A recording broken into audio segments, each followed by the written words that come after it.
नमस्कार मित्रांनो. देशाची राजधानी दिल्ली सध्या एका मोठ्या आंदोलनाचे साक्षीदार ठरत आहे. हजारो विद्यार्थी, शिक्षक, सामाजिक कार्यकर्ते आणि विविध राजकीय पक्षाचे नेते रस्त्यावर उतरले आहेत. या आंदोलनात प्रसिद्ध शिक्षणतज्ज्ञ आणि सामाजिक कार्यकर्ते सोमन वांगचुक यांनीही सहभाग घेतल्याने या आंदोलनाकडे संपूर्ण देशाचे लक्ष वेधले गेले आहे. मित्रांनो, नेमके हे आंदोलन कशासाठी आहे, विद्यार्थ्यांच्या मागण्या काय आहेत, सरकार काय म्हणत आहे आणि या आंदोलनाला कोणाकोणाचा पाठिंबा मिळत आहे, चला संपूर्ण माहिती जाणून घेऊया.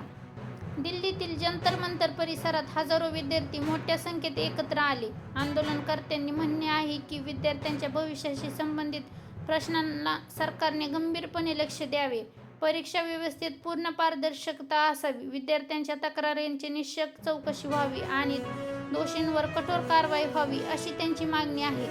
आंदोलनादरम्यान काही विद्यार्थी संसदेकडे मोर्चा काढण्यासाठी निघाले, मात्र पोलिसांनी सुरक्षा कारस्थानातच त्यांना अडवले. त्यानंतर काही ठिकाणी धक्काबुक्की झाल्याच्या घटनाही समोर आल्या. अनेक आंदोलनकर्त्यांना ताब्यात घेण्यात आल्याचे हे वृत्त आहे.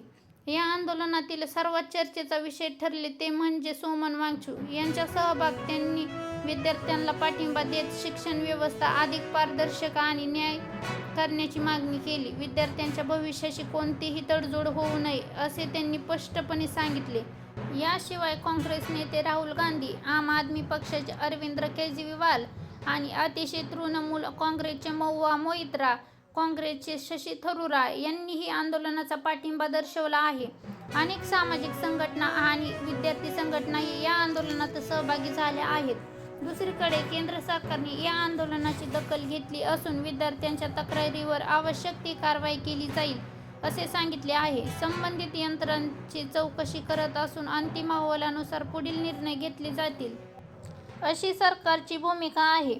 या आंदोलनामुळे शिक्षण व्यवस्था, परीक्षा प्रक्रिया आणि विद्यार्थ्यांच्या भविष्याचा प्रश्न पुन्हा एकदा देशभर चर्चेत आला आहे. लाखो विद्यार्थी आणि पालक आता पुढील निर्णयाची वाट पाहत आहेत. आता सर्वात मोठा प्रश्न असा आहे की विद्यार्थ्यांच्या मागण्या सरकार मान्य करणार का? चौकशी नेमकी काय निष्पक्ष होणार आणि या आंदोलनाचा पुढील टप्पा काय असेल, या सर्व प्रश्नांची उत्तरे येत्या काही दिवसात स्पष्ट होतील. मित्रांनो, या आंदोलनाबद्दल तुमचे मत काय आहे? विद्यार्थ्यांच्या मागण्या योग्य आहेत का, की सरकारची भूमिका योग्य आहे का? तुमचे मत कमेंट करून नक्की सांगा. अशा ताज्या, विश्वासार्ह आणि महत्त्वाच्या बातम्यांसाठी आमच्या चॅनलला सबस्क्राईब करा, व्हिडिओला लाईक करा आणि जास्तीत जास्त लोकांपर्यंत शेअर करा. धन्यवाद.